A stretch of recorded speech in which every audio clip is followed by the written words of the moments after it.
Если у города нет образа, он безобразен. Дмитрий Сергеевич Лихачев. Мышкин. Один из немногих российских городов, который можно обнять не по частям, а целиком, и понять точно так же целиком, а не по частям. Потому что это малый и стройный ансамбль. Сохранены не просто отдельные здания или ландшафты, как у нас. Сохранен характер, образ города целиком. Откуда такое чудо? Чувство ансамбля рождается чувством плеча. И за то, что город этот дошел до нас во всей своей эмоциональной выразительности, благодарить нужно его жителей, в которых каким-то чудом действительно еще живы эстетические идеалы.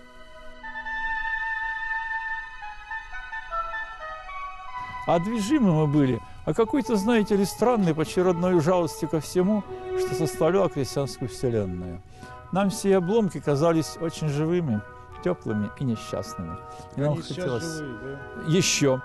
Нет в Мышкине человека более легендарного, чем Владимир Александрович Гречухин. Историк, краевед, писатель, создатель большого мышкинского музейного ансамбля. Это он отвоевал в свое время для Мышкина звание города, а не села. Это он собирал всю свою жизнь по крупицам вот этот музей под открытым небом. Музей деревянного крестьянского зодчества.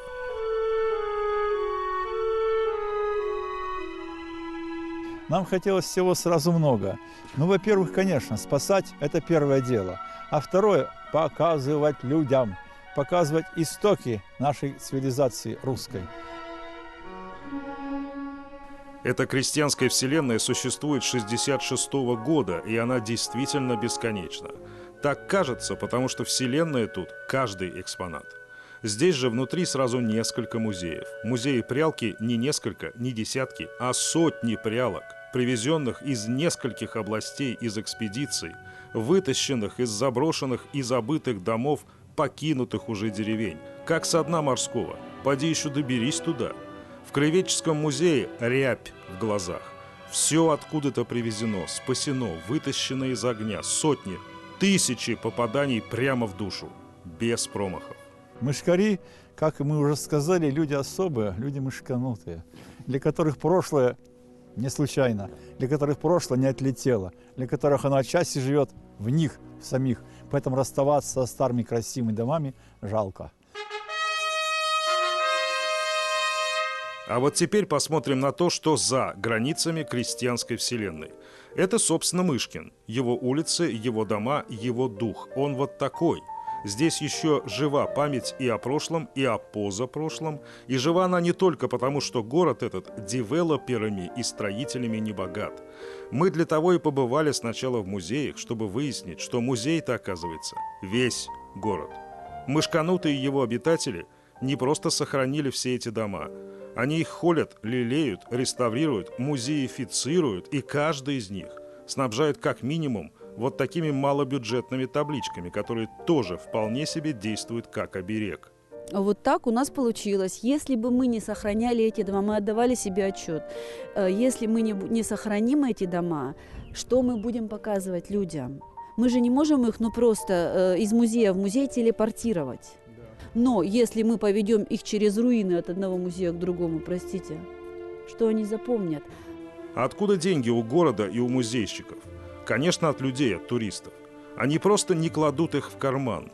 Мы хотим сохранить лицо города, свой город. Потому что если они, вот представьте себе, это не миллиарды. Нет, мы живем гораздо более мелкими масштабами, да. Это в пределах 10 миллионов рублей, это максимум для нас, что мы можем себе позволять, чтобы эти 10 миллионов в течение, например, нескольких лет зарабатывать. То есть в год мы можем потратить из заработанных нами средств на ремонт 2, наверное, миллиона, я думаю, не больше. Вот и весь секрет. Символ города – это серое существо вырос, строго говоря, изначально из серого вещества местных жителей.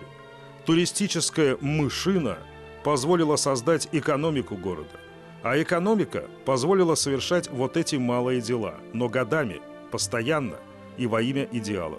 Так и существует этот заповедник. Едва ли не остров в океане. А кто им помогать стал бы? Никто. А много ли у нас общего? Едва ли. Но кое-что есть. Ведь это именно в мышкинских лесах в XVI веке рубили деревянный город, который впоследствии был разобран по бревнышку, был отправлен по реке в нашу сторону и стал островом-градом Свияжском.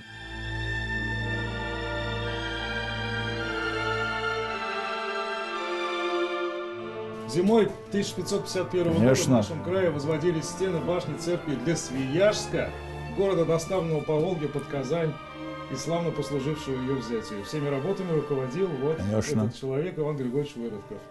И когда оказываемся мы в Свияжске, то наши посланцы ласково гладят с ладошками стены собора деревянного. Говорят: милый, ты от нас приплыл, бревнышки-то из нашего времени, да, из нашего места.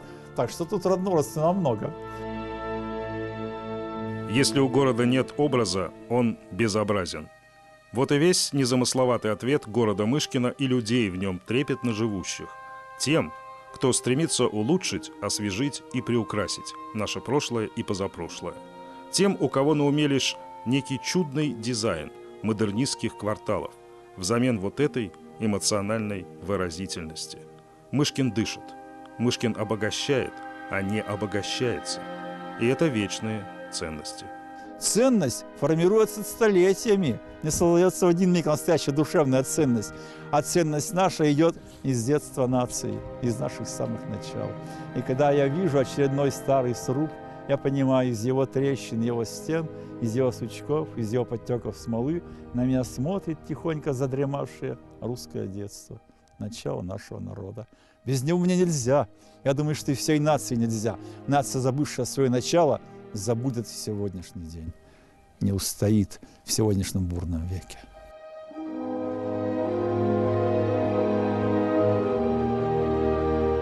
Михаил Любимов и Андрей Ключников. 7 дней. Ярославская область. Мышкин.